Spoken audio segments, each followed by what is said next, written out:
गलत है। कानून बन गए हैं लेकिन कानून को ठीक से इम्प्लीमेंट नहीं किया गया।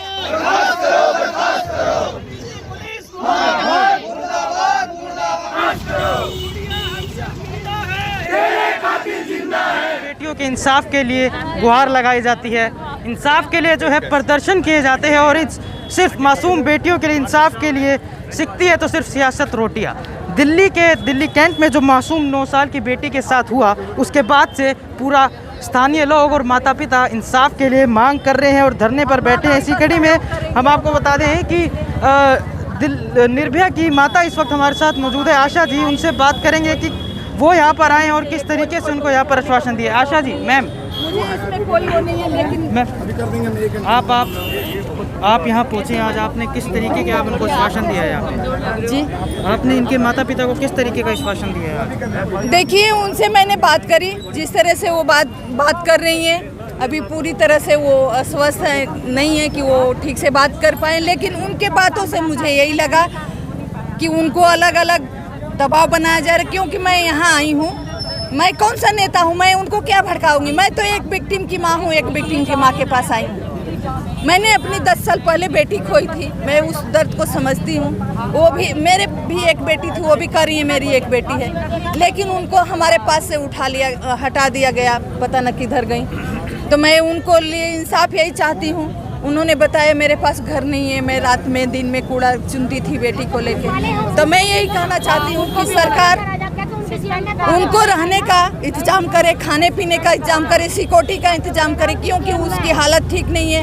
कब उन सबों को कहाँ छिपा दिया जाए, कहाँ क्या कर दिया जाए, कोई पता नहीं है। तो सरकार उनको सिक्योरिटी का इंतजाम करे।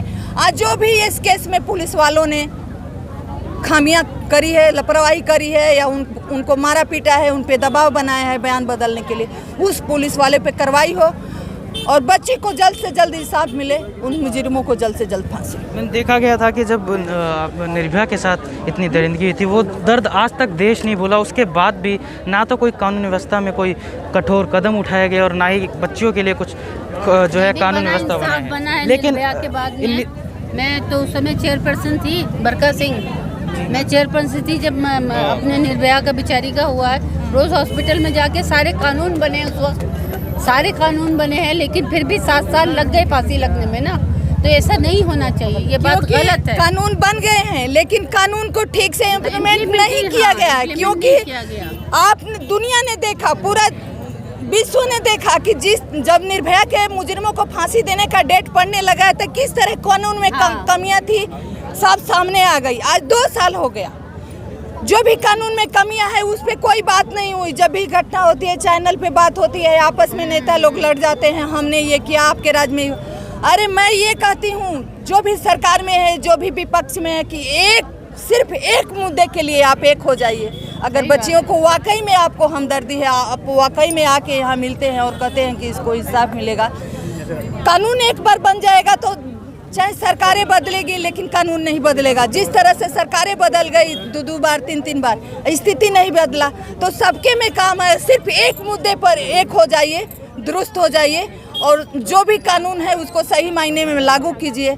अगर चाहते हैं कि हमारे देश में बेटी सुरक्षित हो जाए तो जो भी ऐसे दरिंदे हैं जल्द से जल्द इनको सजा दीजिए और बच्चियों को इंसाफ दीजिए। मैम, फास्ट ट्रैक कोर्ट में जो है अब ये केस चला गया, क्या लगता है कितनी जल्दी जो है इनको इंसाफ मिलेगा? जी बिल्कुल नहीं लगता है, बिल्कुल नहीं लगता है। सब कुछ है, पुलिस है, सरकार है, व्यवस्था है, लेकिन इसमें जो काम करने वाले हैं, जो इसको चलाते हैं, वो ठीक नहीं है। क्योंकि अगर वो ठीक होते तो आज हमारे देश में स्थिति कुछ और होती। जिस तरह से निर्भया के बाद लोगों ने प्रदर्शन किया, कितने लोगों की आंखें चली गई, कितने लोगों की जान चली गई।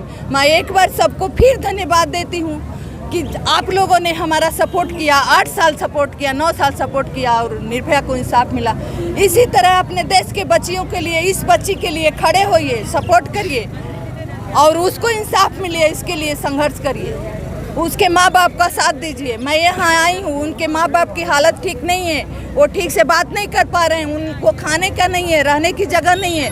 आज 10 लोग उनके साथ खड़े हैं, 1 हफ्ते बाद कोई नज़र नहीं आएगा। तो इसलिए सरकार से रिक्वेस्ट है कि इस परिवार की मदद करे, इसका रहने का इंतजाम करे, खाने का इंतजाम करे और केस में जल्द से जल्द इस केस को फास्ट ट्रैक कोर्ट में लाया जाए, क्योंकि फास्ट ट्रैक कोर्ट बना है, चलती नहीं है। ये पहली केस नहीं है, नहीं लास्ट है। और भी केसें हम लोगों के पास है जो 10-10 साल से चली है, 7-7 साल से सुप्रीम कोर्ट में पेंडिंग है। तो फास्ट ट्रैक कोर्ट हो तो फास्ट ट्रैक कोर्ट हो। अब मैं सरकार से रिक्वेस्ट करती हूँ, खासकर दिल्ली सरकार से, क्योंकि पुलिस केंद्र सरकार के अंदर में आती है, पुलिस को सजा केंद्र सरकार दे, लेकिन ये केस दिल्ली सरकार के अंदर आएगी। तो इसलिए दिल्ली सरकार से, दिल्ली के मुख्यमंत्री से रिक्वेस्ट है कि इस केस को फास्ट ट्रैक कोर्ट में लाएं और जल्द से जल्द उन मुजरिमों को फांसी दें और बच्ची को इंसाफ। क्या वजह मानते हैं कि कहा जाता है कि बेटियां जो है देश का गौरव है और देश का गौरव ही अपने देश में सुरक्षित नहीं है? क्योंकि देश का गौरव बेटियां कहने के लिए हैं। देश के गौरव तो बेटे हैं, देश के बेटे ही राज चलाते हैं, क्योंकि बेटे से दीपक चलता है, राज चलता है। बेटियां ना, बेटी राज नहीं चलाती है, बेटी कहने के लिए दीपक है और कहने के लिए देवी है।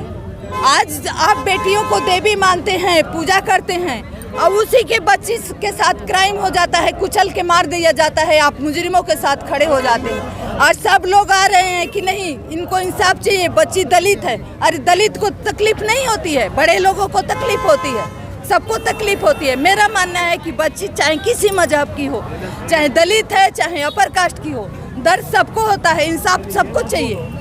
तो आप कब तक आप धरने पर यही उनके साथ बैठे रहेंगे? किस तरीके से इंसाफ के? देखिए जी, मैं ये पूरा वादा नहीं कर सकती कि मैं इनके साथ पूरे धरने पे बैठी रहूंगी, क्योंकि सिर्फ एक दिन की बात नहीं है।